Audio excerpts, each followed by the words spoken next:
It is now time for What's Hot, where we talk about stories that have everybody talking. And we're joined by Susie Falk from the Falk Group, Public Relations. Jeff Wagner is back as well. So the movie Bully will be in theaters Friday. Unrated, the film would have been given an R rating because of a small amount of bad language. Filmmakers said they wanted to keep it in the film because that's what kids who are targets of bullies face in the real world.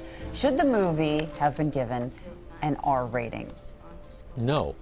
No. You know what, I agree with you, because I think that, you know, people need to see this movie, and whether or not it's an R, I think the parents will have their children see it. Well, you know, it's the last couple of nights, I was watching a couple programs on basic cable, and granted, it was 8 o'clock at night, but you know, on basic cable, they were saying all sorts of words that the FCC doesn't allow me to say over the air. But that was on basic cable that anybody had and that you could view.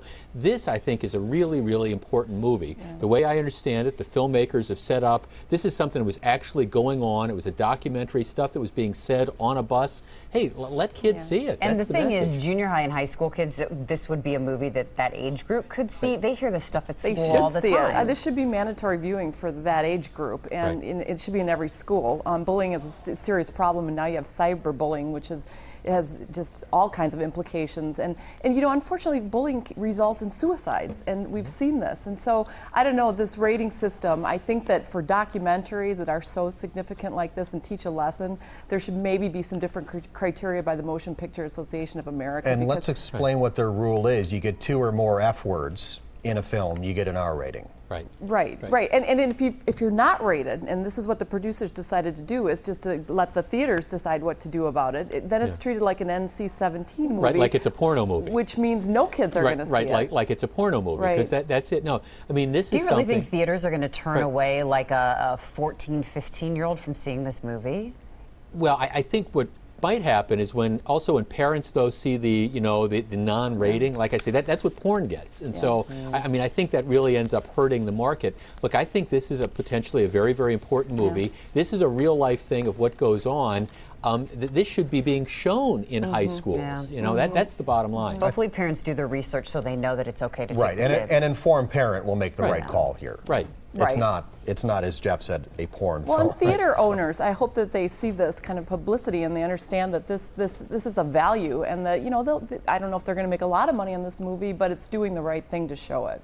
See, I think big picture, we need to figure out how we're going to deal with language, you know, moving forward. And look, there's words that even if I could use them on the radio show, I wouldn't do that because I think it's inappropriate. But nevertheless, like I say, I'm watching basic cable. I'm hearing words going, my goodness, I didn't realize you could say that at 8 o'clock on a Sunday night, and now you get like an R rating for a documentary about bullying. We're kind of screwed up as to how we approach this. Okay, we're out of time on topic number 1. Coming up next, some national outlets are comparing a shooting in Slinger to the death of Trayvon Martin in Florida. We'll break them by Susie Falk from the Falk Group PR and Jeff Wagner from News Radio 620 WTMJ.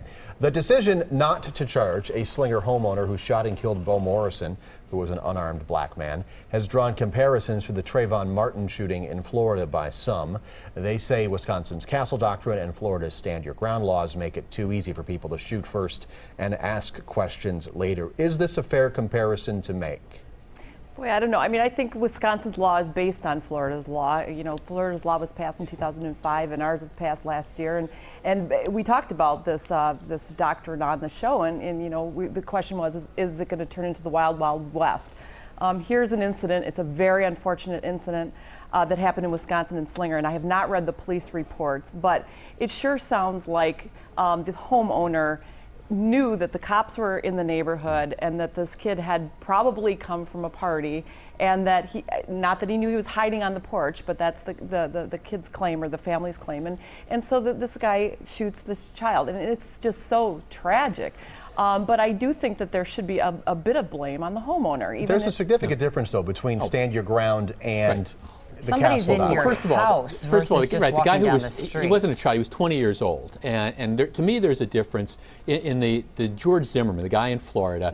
Yeah. It's dark. He confronts this Trayvon Martin after they're outside, after the police have said, okay, look, just stay in your car, we're dealing with it. In the case in Slinger, what happened is this 20-year-old had busted into the house. I mean, it's 2 in the morning, he's hiding in the 3-season room, the screen porch, that has access to the interior of the man's house. I guess I just see these as being diametrically opposed. It is a tragedy, but I think one of the lessons is, you know, it's 2 in the morning, don't go breaking into people's houses because bad things can happen to you. And what's to say that the shooting in Slinger would not have happened if the Castle Doctrine was not in place? A guy feels threatened because there's somebody in his house. Yeah, I don't think they're going to go, wait, this is would have this been a against the self-defense law thing. or Absolutely. not? No, and the Castle Doctrine supposedly it doesn't matter. I mean, the law that existed before the Castle Doctrine would have protected this homeowner. That's what I understand. Yeah, so I agree, because he would have said self-defense. My guess is that we're talking about this today because of the Florida story, and I don't know that this story in Wisconsin would have made national news had it not been for what's happening in Florida. I just think they're not the same set of facts at all. And I mean, I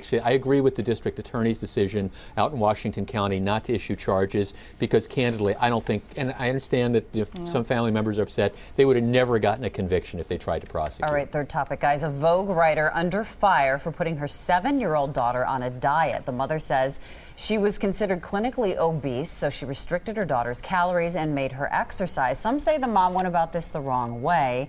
Is it okay to put a 7-year-old on a diet? I mean, I think it depends on what her calorie intake was. If she's scaling her way back to almost nothing, then yes. But if she's getting her on track and giving her enough calories that she needs to grow instead of being over the top, then I don't know how that's bad. She bribed her with pretty dresses in a photo shoot for Vogue magazine. I mean, I think that the end, you know, carrot was a little extreme. I think that she had good intentions, and I think that if a little girl is obese, that she should be restricted in her caloric intake. But this woman, it sounds like she handled it not well at all. Okay, but here's the sad thing. How many parents bribe their kids? If you're good at the grocery store, you get a cookie. If you do this, we'll go get ice cream. I mean, that's like But if you're day. good, we'll expose you to millions of readers in Vogue magazine, and we're going to dangle your newfound beauty in front of an audience. I mean, Vogue magazine already has sort of this obsessive view of a female body, and then to say 7-year-olds should be on diet so that they can look this good too.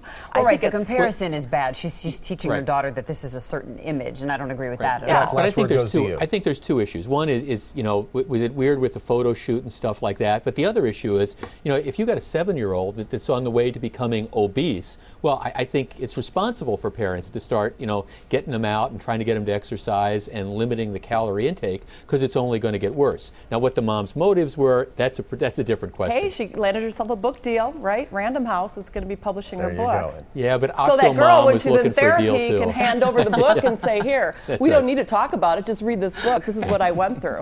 Okay. Thank you both. We'll take a quick break. We'll be right back.